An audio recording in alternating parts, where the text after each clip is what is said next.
বাদল, বাবা কিন্তু ছেড়ে দেখছে আমাকে বিয়ে দেওয়ার জন্য। তার মানে? হ্যাঁ বাদল, আমি ঠিকই বলছি। হ্যাঁ, ওই সামনের মাসের 5 তারিখেই বিয়ের ডেটটা ঠিক করলাম। দাঁড়া, কোথায় গেছিলি? দাদা, একটু কাজ ছিল তাই বাইরে গেছিলাম। তুই কি ভেবেছিস তুই কোথায় গেছিলি আমি জানি না? ভালো করে শুনে রাখ, সামনের মাসের 5 তারিখে সমরের সঙ্গে তোর বিয়ে ঠিক করেছি। বিয়েটা কিন্তু ওখানেই হচ্ছে। দাদা, তুইও ভালো করে কান খুলে শুনে রাখ, আমি যাকে ভালোবাসি আমি তাকেই বিয়ে করব। দেখো, দাদা কিন্তু আমার বিয়ে ঠিক করে ফেলেছে সামনের মাসের 5 তারিখে। তুমি কি বলছো বলো? কি ভাবছো? এত কিছু ভেবে লাভ নেই, চলো আমরা পালিয়ে যাই। না প্রতিমা, আমি তোমায় পালিয়ে নিয়ে গিয়ে বিয়ে করতে পারবো না। বিয়ে তো আমি তোমাকে করবোই, তবে তোমার দাদার আশীর্বাদ নিয়েই তবে তোমাকে বিয়েটা করবো। কিন্তু সেটা কিভাবে সম্ভব? দাদা তো 5 তারিখে অন্য জায়গায় আমার বিয়ে ঠিক করেছে। কিভাবে সম্ভব সেটা আমি জানি না, কিন্তু তোমার দাদার আশীর্বাদ নেই, তারপর তোমাকে আমি বিয়েটা করবো।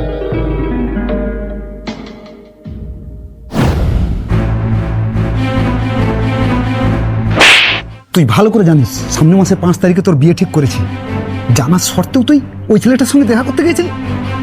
তুই কি ভেবেছিস আমার মান সম্মান নিয়ে খেলা করবি? আজ থেকে তোর বাড়ি থেকে বেরোনো বন্ধ। যতদিন না তোর বিয়েটা দিচ্ছি ততদিন তুই এই ঘরেতেই বন্দি থাকবি। দাদা, আজ থেকে তুই এই ঘরের মধ্যেই পড়ে থাকবি।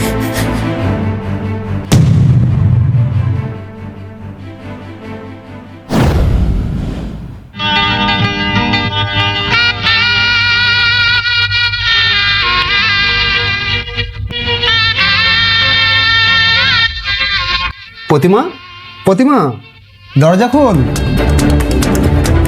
প্রতিমা, প্রতিমা,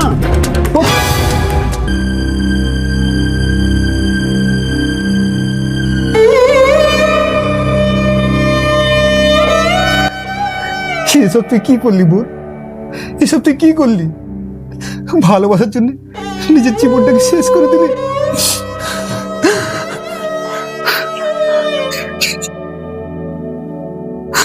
প্রিয় দাদা, আমি জানি তুমি আমার ভালো চেয়ে অন্য জায়গায় বিয়ে দিতে চেয়েছো, কিন্তু আমি যাকে ভালোবেসেছি তাকে ভুলে অন্য কারোর সঙ্গে সুখী হতে পারবো না।